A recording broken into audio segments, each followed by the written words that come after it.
Oke, assalamualaikum warahmatullahi wabarakatuh. Halo sahabat YouTube, berjumpa lagi dengan saya di channel Fadli YouTube. Kali ini saya akan mengulas materi tentang Introduction to Research. Ya, jadi mata kuliah ini pada dasarnya adalah materi tentang penelitian secara umum. Namun berhubung saya mengajar pada bidang pendidikan, jadi saya akan mengulas tentang penelitian secara umum, namun mengambil contoh-contoh dari penerapan proses-proses penelitian ilmiah melalui contoh-contoh dalam bidang pendidikan. Baik teman-teman sekalian, sebelum kita lanjut, saya ingin mengingatkan kembali kepada teman-teman yang baru bergabung di channel ini atau baru menonton video ini.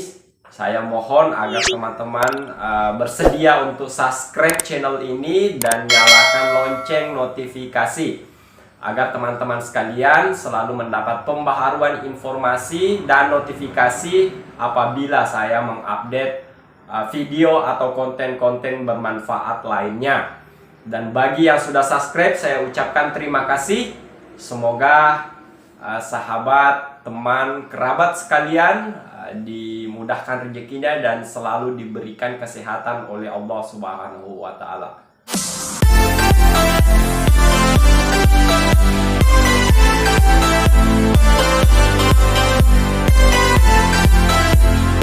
Baik teman-teman sekalian, sebelum kita masuk ke dalam materi tentang apa sih atau pengantar tentang ilmu penelitian, ya, baik secara umum ataupun secara khusus dalam bidang pendidikan. Secara umum, ya, apapun yang akan kita pelajari, wajiblah kiranya kita memiliki dasar atau foundation, ya, ilmu dasar untuk mengkaji sebuah ilmu.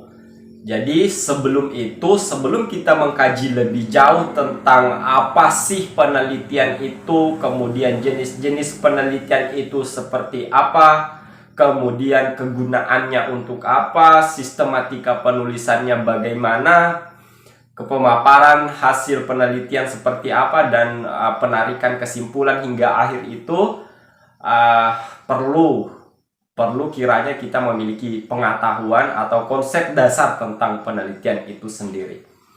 Baik teman-teman sekalian, kita mulai dari definisi dasar dari penelitian itu sendiri.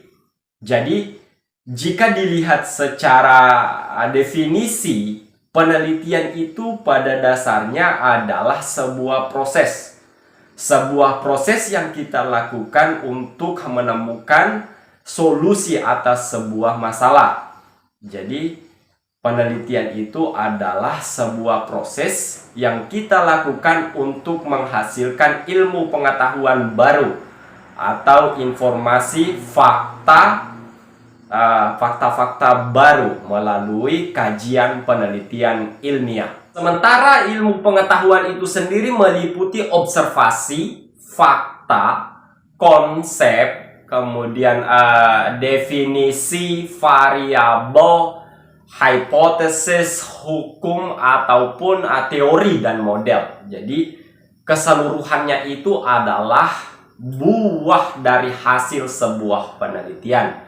Teori itu lahir, teori itu muncul atas dasar sebuah kajian penelitian yang dilakukan sebelumnya, sehingga di dalam prosesnya diolah sedemikian rupa secara ilmiah dan menghasilkan sebuah temuan baru ataupun ilmu pengetahuan baru atau fakta baru tentang suatu fenomena. Kemudian selanjutnya adalah hal-hal atau kondisi yang perlu kita ketahui mengapa suatu penelitian itu perlu untuk dilakukan. Jadi setidaknya bagi saya pribadi ada 3 kondisi di mana penelitian itu wajib ataupun kata lainnya urgent, ya, mendesak untuk dilakukan. Yang pertama itu adalah ada kesenjangan antara kondisi yang ada ya dengan kondisi yang seharusnya ada ya, atau dalam bahasa ilmiah itu adalah ada gap. Ada gap, ada celah, ada jarak, ataupun ada kesenjangan antara apa yang kita harapkan dan apa yang terjadi sesungguhnya. Jadi dalam hal ini kita mengharapkan sebuah hasil dari pembelajaran itu dengan maksimal, namun kenyataannya hasil yang diinginkan itu tidak sesuai dengan apa yang kita rencanakan. Nah, dari kedua hal ini terjadi gap, ada kesenjangan antara apa yang kita harapkan dan apa yang terjadi di lapangan. Di sini ada jarak ya, ada gap, ada permasalahan. Nah, disinilah posisi pertama dari yang saya jelaskan tadi, penelitian harus hadir untuk menangani kedua kondisi ini. Kemudian yang kedua, ya, ada pertanyaan tentang mengapa kesenjangan ini tadi terjadi ya. Jadi setiap hal yang terjadi itu ada hubungan sebab akibat. Nah, kita merencanakan suatu hal, kita memprediksi bahwa dengan menerapkan metode pembelajaran ini kita akan memperoleh hasil yang maksimal. Namun pada kenyataannya tidak demikian, sehingga ada pertanyaan, ada alasan kenapa hal itu bisa terjadi. Disinilah peranan penelitian akan mengkaji secara ilmiah dan mencari fakta-fakta yang berkaitan dengan variabel, kedua variabel ini ya. Kemudian yang berikut, yang ketiga adalah paling tidak ada dua kemungkinan ya. Dalam bahasa ilmiah kemungkinan itu kita menyebutnya dengan istilah hipotesis. Ada dua hipotesis yang akan kita temukan dari kedua fenomena ini. Jadi dugaan itu adalah hipotesis atau sama dengan dugaan. Ketika Anda menduga bahwa ketika menerapkan metode pembelajaran ini hasilnya akan maksimal. Dugaan yang kedua adalah ketika Anda menerapkan metode pembelajaran ini hasilnya tidak akan maksimal. Kenapa bisa seperti itu? Kembali lagi ke pertanyaan nomor 2 atau poin yang nomor 2, adanya pertanyaan tentang mengapa ada kesenjangan tersebut. Jadi ini adalah inti dari penelitian itu sendiri. Jadi penelitian dengan kata lain dapat disebutkan atau disimpulkan adalah penawar solusi untuk sebuah masalah. Karena di dalam prosesnya kita melakukan langkah-langkah yang sistematis dan terstruktur serta terukur untuk menemukan solusi dari sebuah permasalahan. Setelah membicarakan panjang lebar terkait adanya masalah, kemudian adanya definisi dari ilmu pengetahuan dan penelitian itu, hal yang paling penting selanjutnya adalah bagaimana mengidentifikasi masalah itu sendiri. Nah, perlu teman-teman ketahui bahwa masalah penelitian itu adalah area di mana ada ide, ada isu khusus. Ya, isu khusus tentang adanya kesenjangan pengetahuan atau gap knowledge. Jadi setidaknya ada beberapa item yang bisa dijadikan indikator untuk menentukan masalah penelitian. Yang pertama adalah kita memilih masalah penelitian berdasarkan minat atau interest. Jadi teman-teman sekalian, hal ini penting mengingat hal yang Anda lakukan namun tidak disertai dengan adanya minat, sudah bisa diprediksi bahwa hasil dari apa yang kita lakukan itu tidak akan maksimal. Ya, jadi suatu hal atau suatu masalah penelitian sebelum Anda memilihnya, pastikan bahwa Anda berminat untuk mengkaji hal tersebut. Yang kedua, setidaknya masalah itu penting. Ya, penting atau segera, atau istilah bahasa Inggrisnya itu urgensinya, tingkat urgensinya tinggi. Harus segera dilaksanakan. Contoh dalam bidang pendidikan adalah pada saat ini kita menghadapi pandemic era, pandemic COVID-19, sehingga sistem pembelajaran di sekolah secara offline itu untuk sementara waktu ditiadakan, sehingga memunculkan ide, memunculkan celah bagi para peneliti untuk menemukan sebuah solusi atas fenomena ini. Jadi seperti yang kita ketahui, saat ini sistem pembelajaran itu lebih banyak, hampir 100% dilakukan secara daring, online. Sehingga dalam pelaksanaannya tentu saja ada perbedaan yang mendasar antara metode pembelajaran offline yang sebelum-sebelumnya dengan metode pembelajaran saat ini yang menggunakan metode online. Contoh, interaksi face-to-face itu sudah umum dan lumrah bagi kita pelajar ataupun mahasiswa di Indonesia. Namun di dalam kondisi ini sistem pembelajaran face to face itu ditiadakan untuk sementara dan kita dituntut untuk menyesuaikan dengan sistem pembelajaran online, sehingga kita harus segera dicarikan solusi, dicarikan sebuah ilmu baru untuk menghadapi situasi ini. Yang ketiga adalah kegunaan atau usefulness ya. Usefulness itu setidaknya seperti ini, teman-teman. Saat ini metode pembelajaran secara online itu menjadi solusi ataupun alternatif yang diterapkan oleh pengambil kebijakan. Namun tidak bisa dipungkiri dalam pelaksanaannya banyak terjadi kendala-kendala, sehingga peranan penelitian di sini diperlukan untuk mendeteksi dan mengidentifikasi serta memberi solusi atas hambatan-hambatan yang terjadi selama proses penerapan metode tersebut. Kemudian yang berikut adalah kemampuan melaksanakan atau ability.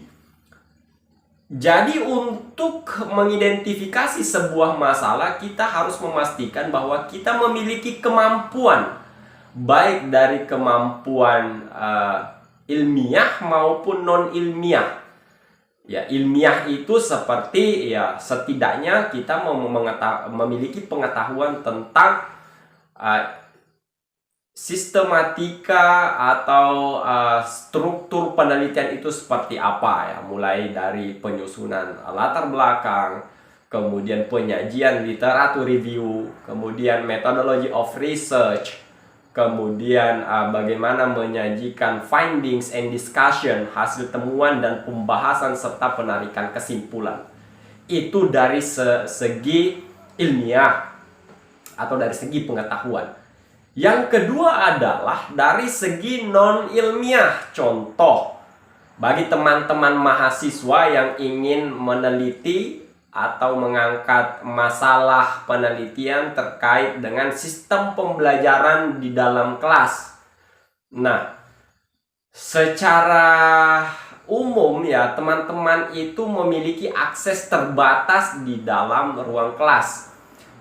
Maksud saya adalah teman-teman pastinya memiliki keterbatasan informasi tentang kondisi peserta didik Anda, kemudian motivasi dari pembelajar Anda, interest dari pembelajar Anda, kemudian kesesuaian metode pembelajaran untuk siswa Anda. Jadi itu yang saya maksud. Belum lagi kemampuan yang memang harus memiliki otoritas tertentu. Jadi ada peneliti, kita sebagai peneliti terkadang ada hal yang tidak bisa kita akses tanpa ada bantuan dari pihak yang berwenang.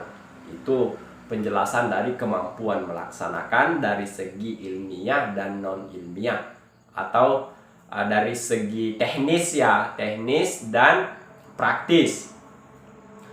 Kemudian yang terakhir ya, untuk mengidentifikasi masalah itu ini apa ya, masih porsinya sangat kecil. Masalah itu khas dan belum pernah diteliti sebelumnya ya. Jadi dia unik, masalah itu unik.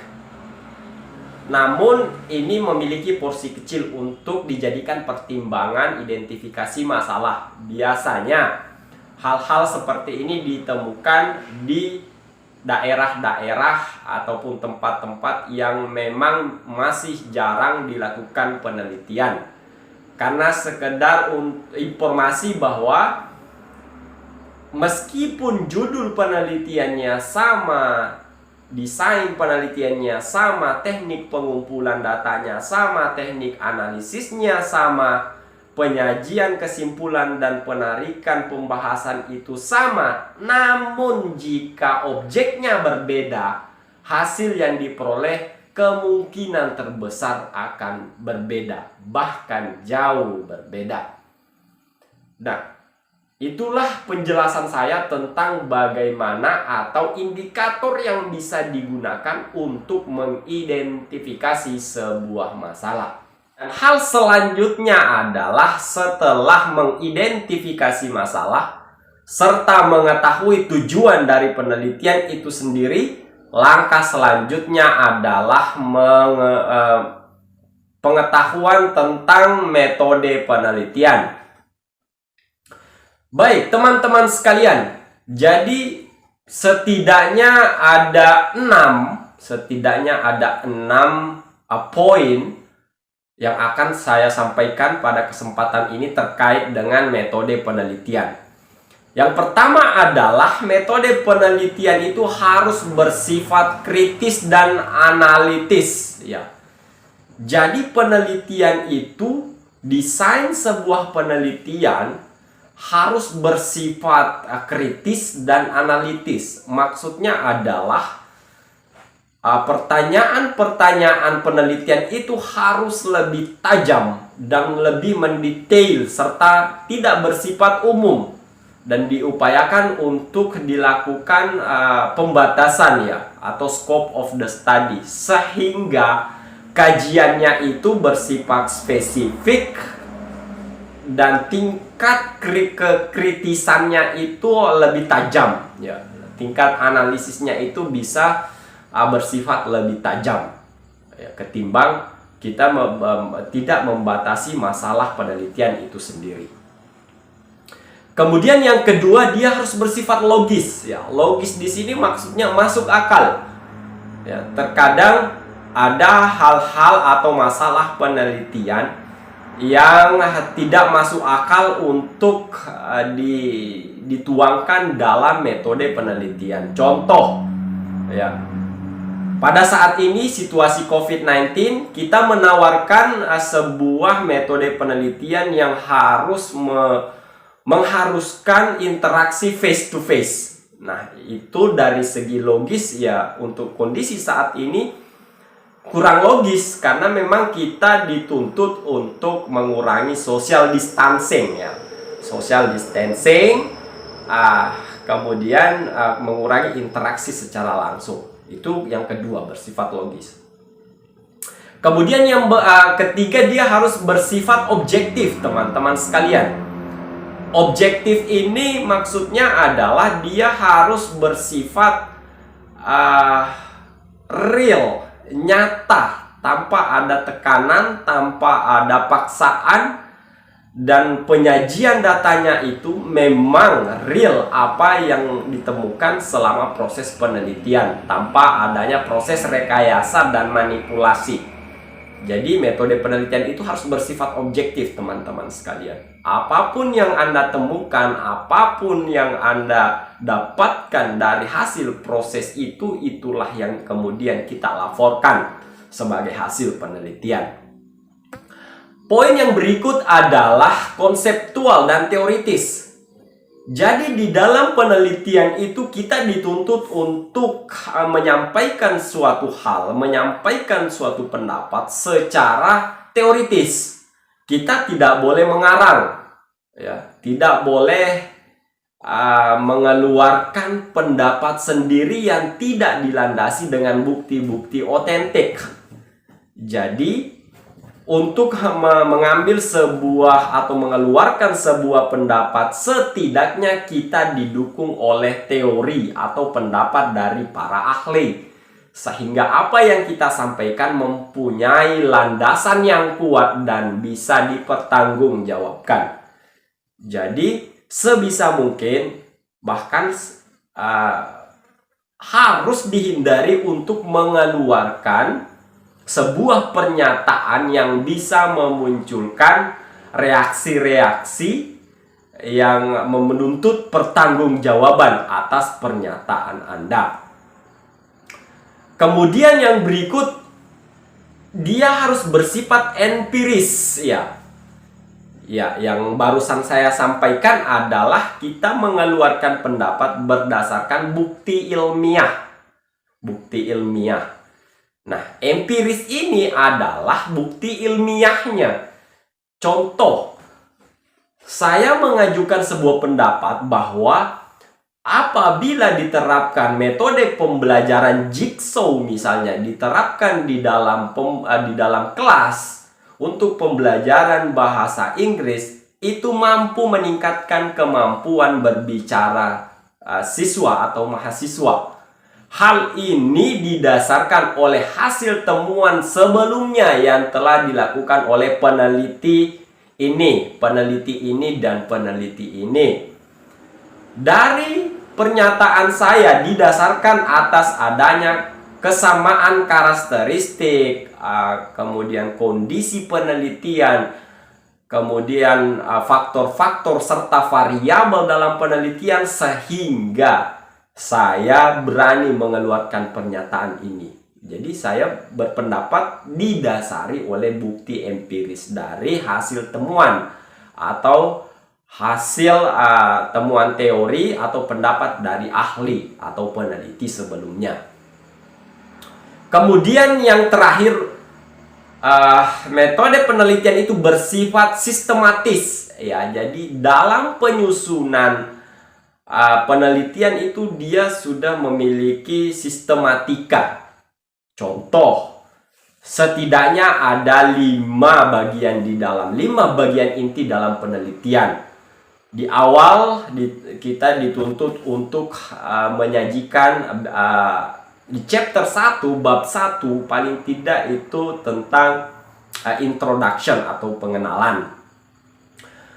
Isinya terkait tentang latar belakang Anda memilih judul penelitian ini, latar belakang mengangkat masalah penelitian ini, kemudian mencoba mendeteksi permasalahannya di mana, mencoba menawarkan sebuah solusi, hingga penarikan sebuah research question atau pertanyaan penelitian. Kemudian selanjutnya ada urutan kedua setelah latar belakang, ada perumusan masalah, ada tujuan penelitian, ada manfaat penelitian, ada batasan penelitian, dan biasanya kita sertakan di akhir bab 1 itu ada definition of key term atau definisi istilah, ya, untuk menghindari ambiguitas atas istilah-istilah yang kita gunakan. Kemudian yang bagian kedua biasanya di bab 2 itu adalah literatur review. Pemaparan teori-teori, pendapat-pendapat, hasil temuan penelitian dari para ahli ataupun para peneliti-peneliti terdahulu. Sehingga di dalam mengolah, di dalam mengumpulkan, mengolah, hingga melaporkan hasil temuan, kita didasarkan oleh pendapat ahli. Ya, jadi ini mengkaji, dan biasanya di bagian akhir bab 2 kita akan menyajikan sebuah framework ya. Framework itu seperti apa ya, bagan struktur dari ringkasan apa yang akan kita lakukan.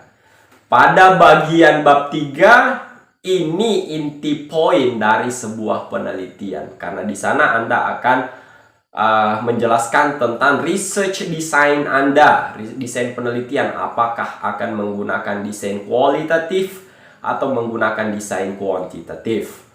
Nah, berikutnya ada tentang populasi dan sampel. Populasi Anda di mana, berapa jumlahnya, kemudian sampel Anda siapa, jumlahnya berapa ya, sampel atau responden Anda berapa. Kemudian Anda akan menyajikan tentang technique of collecting data. Bagaimana Anda mengumpulkan data penelitian Anda. Anda harus menjelaskannya secara rinci. Setelah Anda mengumpulkan data, langkah selanjutnya Anda harus menjelaskan juga tentang bagaimana Anda menganalisis data yang Anda peroleh dari proses penelitian.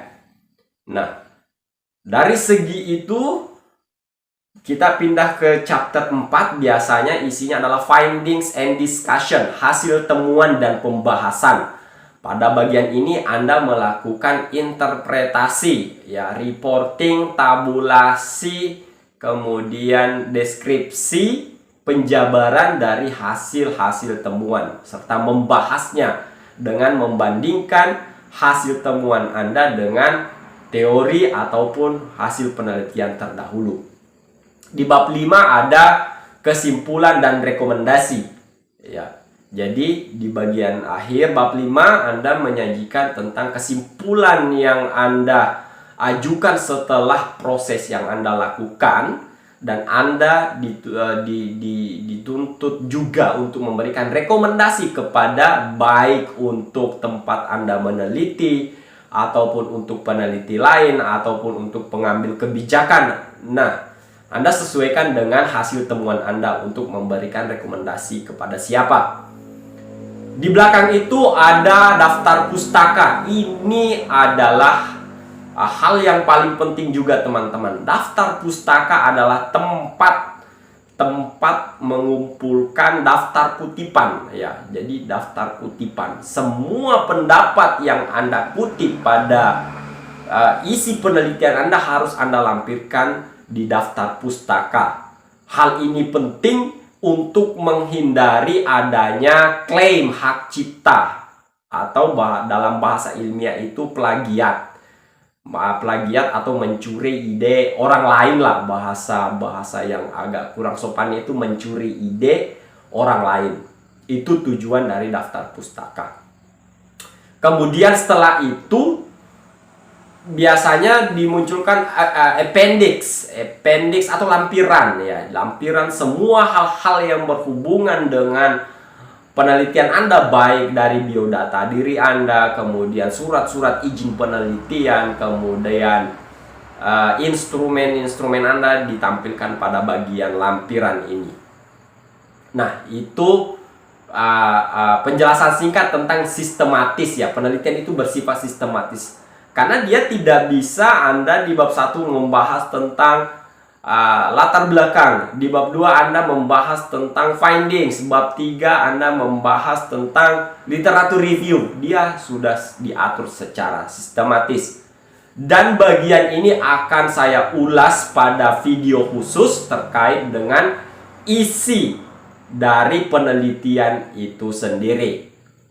Dan bagian terakhir sebelum melakukan perumusan atau bagan dari bangunan ilmu itu sendiri adalah kita harus memahami tentang pola pikir ya, pola berpikir. Jadi setidaknya ada 2 pola berpikir, teman-teman. Yang pertama itu adalah pola berpikir deduktif. Pola berpikir deduktif itu adalah penarikan kesimpulan dari hal-hal yang bersifat umum ke hal yang bersifat spesifik.